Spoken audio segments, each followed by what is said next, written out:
고린도전서 1장 23절에서 24절입니다.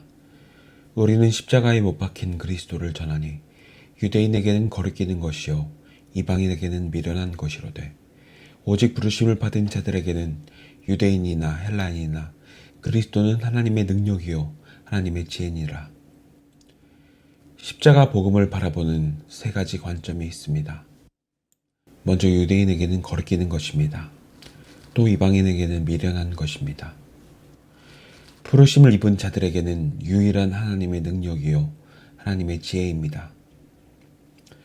유대인들에게는 왜 거리끼는 것일까요?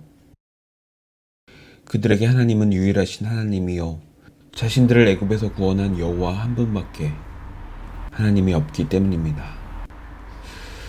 그들에게 하나님이 죽는다는 것은 있을 수 없는 일이며 말씀을 가장 잘 아는 그들의 눈에 비추어 볼 때 예수 그리스도는 메시아가 아니라 죽어야 할 이단 교주에 불과했습니다.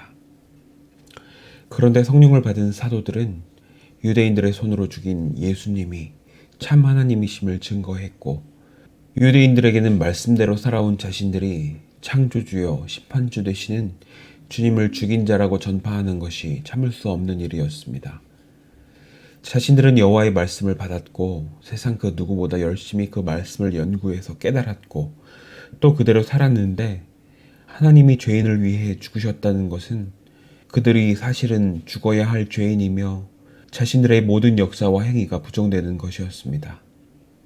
또한 철학과 인문학에 능통한 헬라인들에게도 역시 하나님이신 분이 세상에서 그것도 가장 끔찍한 처형 틀에서 죽으셨다는 소식이 이해할 수도 받아들일 수도 없는 미련한 일로만 보였습니다. 그러나 부르심을 입은 자들에게는 십자가에 못 박힌 그리스도만이 유일한 하나님의 능력이요 하나님의 지혜입니다. 그래서 그들은 때를 얻든지 못 얻든지 십자가에 못 박힌 그리스도만 전합니다. 예수 그리스도께서 죽으신 것은 모든 사람이 죽은 것이며 그 모든 사람의 결국은 지옥으로 확정되어 있다는 것을 증거합니다. 오직 구원은 주님의 심판 속에서 주님께서 이루시는 일이며 그 결정에 인간은 아무런 영향도 미칠 수 없기에 성도는 오직 주님의 참되심만 전하며 십자가 앞에 그리스도를 죽인 죄인으로 드러나는 것입니다. 이것이 왜 복된 소식, 복음일까요? 진정으로 유일한 참 복이신 주님의 이야기이기 때문입니다. 또한 사람으로서는 아무것도 할 수 없다는 것은 오직 주님의 처분하심에만 모든 것을 맡길 수 있기 때문입니다. 진리가 자유케 한다는 것은 이것입니다. 오직 예수님만이 십자가에서 모든 것을 완성하셨다는 것입니다. 하지만 이 시대의 교회와 교인들에게 십자가는 무엇입니까? 나를 구원하는 도구로서의 십자가, 오직 내 구원용 또는 소원성취용 십자가만 존재할 뿐입니다. 요한복음 5장 40절입니다. 그러나 너희가 영생을 얻기 위하여 내게 오기를 원하지 아니하는도다. 지금의 많은 교인들에게도 주님은 이렇게 말씀하십니다. 영생을 얻기 위해 주님 앞에 오지 말라고 말씀하십니다. 그래서 지금의 많은 교인들에게도 십자가 복음은 거리끼는 것입니다. 선악과를 먹은 사람은 언제나 자신은 오른편에 있고자 합니다.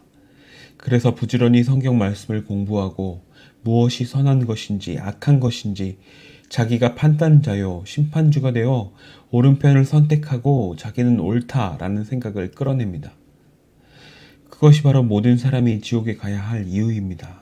이미 죽은 죄인이 자기가 하나님의 자리에 가려고 하는 행동이 되는 것입니다. 하지만 유일하신 참 하나님이신 예수 그리스도께서는 죄에 대한 모든 심판을 자기 자신에게 쏟아 부으셨습니다. 그것이 십자가이고 오직 십자가만 자랑해야 할 이유입니다. 오직 십자가에 못 박히신 그리스도만이 유일한 하나님의 능력이요 하나님의 지혜인 것입니다.